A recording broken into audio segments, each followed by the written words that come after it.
how to get permissions. So I teach a class on this on my expertdetecting.com website. I teach this class one-on-one. I teach it to small groups, big groups, but here's the gist of it quickly. Number one, identify who the actual property owner is. Make sure you find the property owner, not a friend, family member, neighbor, something like that. If you can, ask to meet the property owner in person. You can find them using phone apps like Gaia or OnX. I'll put those down in the description down below. You can use websites. You can go to the county directly and talk to the records department and see if you can figure out who owns the land.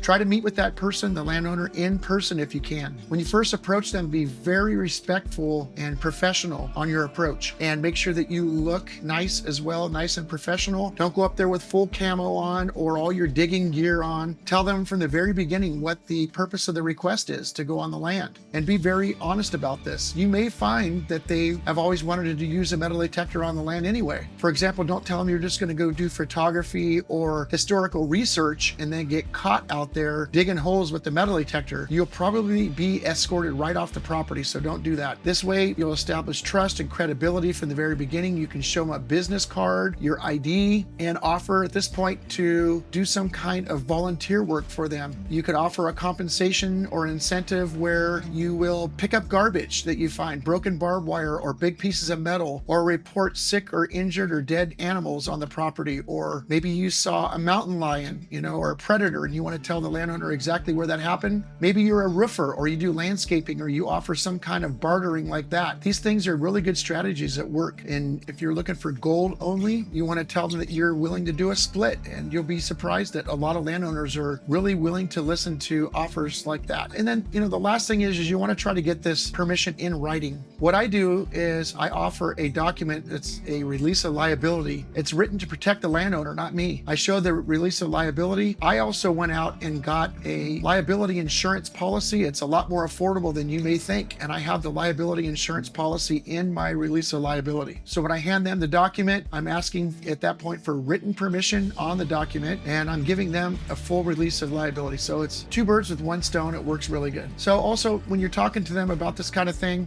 and you're going over the writing portion, make sure you know exactly where the boundaries are of their property. You want to know that you don't accidentally wander onto a neighbor's property. You want to know exactly where these fences are. The worst thing you could ever do is get caught on somebody else's property, tell them that you have permission on the other person's property. Next thing you know, your original landowner is getting an angry phone call from the neighbor. So let's avoid that and make sure you know exactly where you're allowed to be and when you're allowed to be there on the property. If there's certain times of the year they don't want you in there, during hunting season, the wet months, when bulls are out with the cows, any of that kind of stuff, you want that all in writing. Ensure them that you're going to go onto the land and be very respectful of any natural or cultural resources that you may come across. You'll leave no trace of your presence. You'll leave the property in the same or better condition than you found it. So there you go. That's kind of the gist of how to get permission. So I went out and personally talked to a bunch of the landowners where I have permissions. What do you think their number one concern was? I have a list of concerns here that landowners might have, but what do you think their number one concern was? If you guessed liability, you're right. That is their number one concern, especially here in California. Let's take a look at a clip right now about that. Here we go. All right, so the obvious number one concern for any property owner is going to be just liability. And we're on the Insurance Information Institute website. This is a graph for last year. 2022, you can see each state listed on here. If you look at the overall, the United States was over $500 million paid out just last year in property casualty insurance claims. And if you look at like my state, California, there was 63 million paid out last year, but Alaska only had 879,000. So you have to kind of look at the population of each state and do some math to figure out where they rank as far as the worst to the best. I'm sure that my state's up there towards the top of being some of the worst. It's a very litigious state that we live in, and our property owners here are just nervous wreck about liability, and you can see why. So let's move on to some other concerns real quick. All right, I think most of you guys got that right. You guessed that liability would be their number one concern. How about number two? What's their number two concern?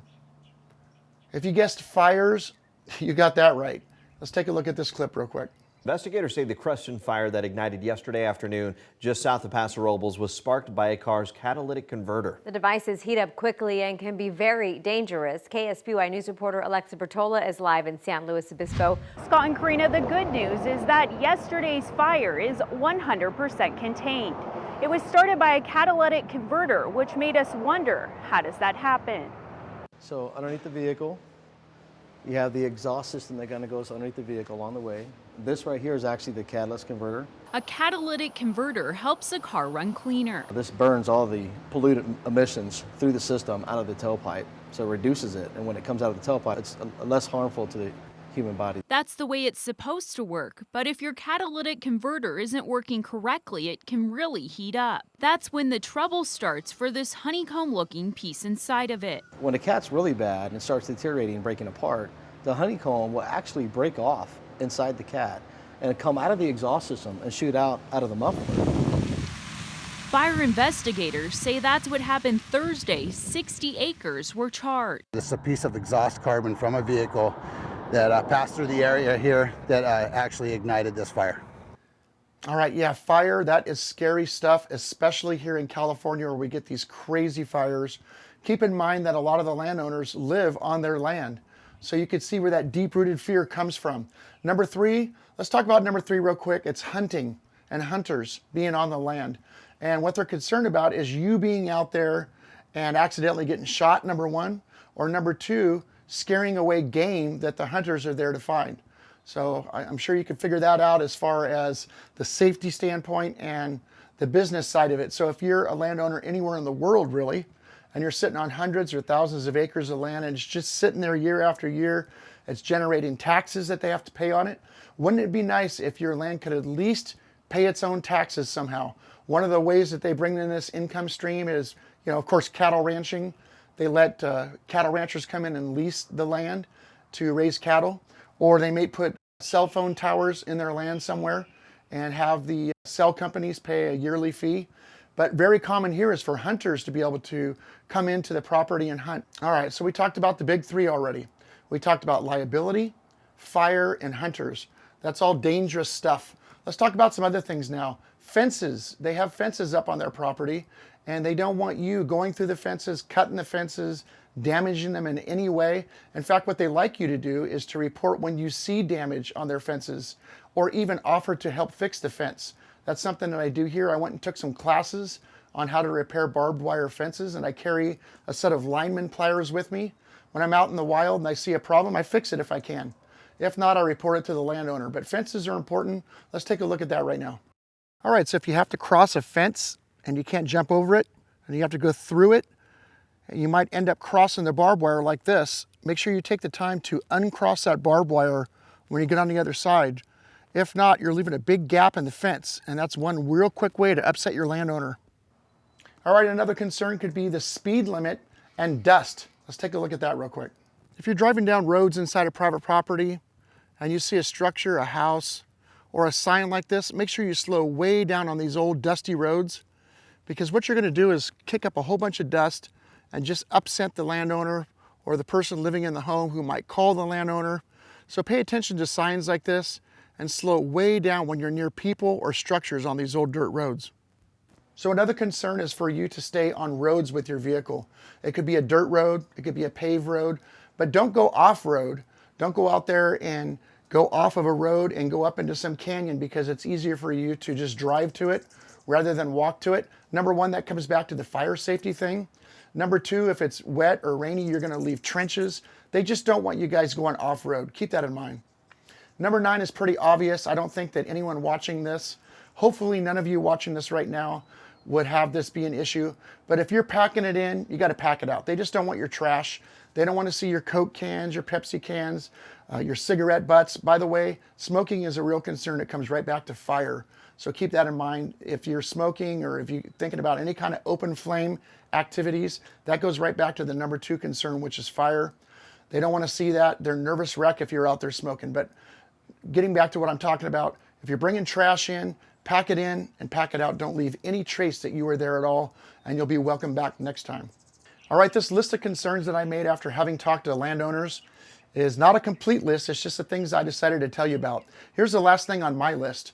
What I think you should do first of all is go talk to your landowner, especially if it's a new permission or even an old permission, and ask them point blank and write down what their concerns are so that you know maybe there's a couple concerns you never thought about.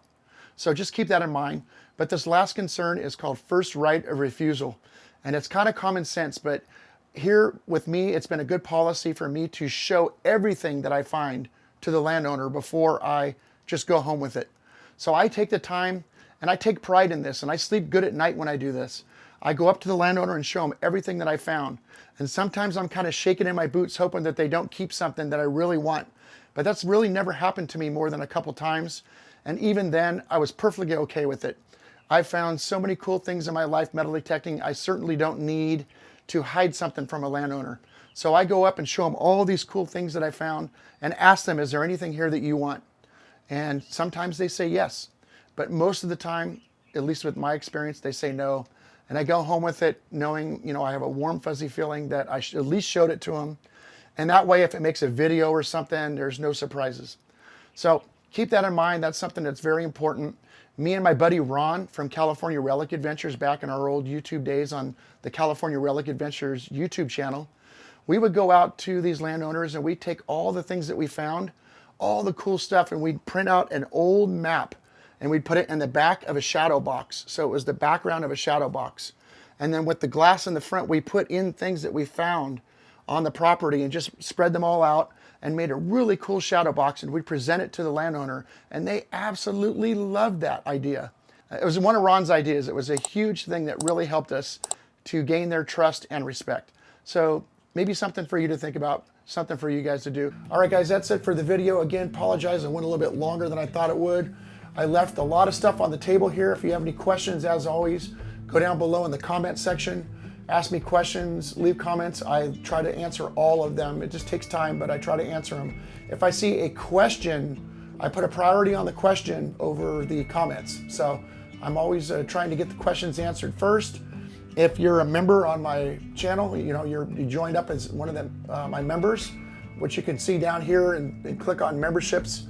I will definitely answer your questions before anything else as well. You get priority on that. So anyway, that's it for now. Catch you guys real soon. Thanks for hanging out. Take care.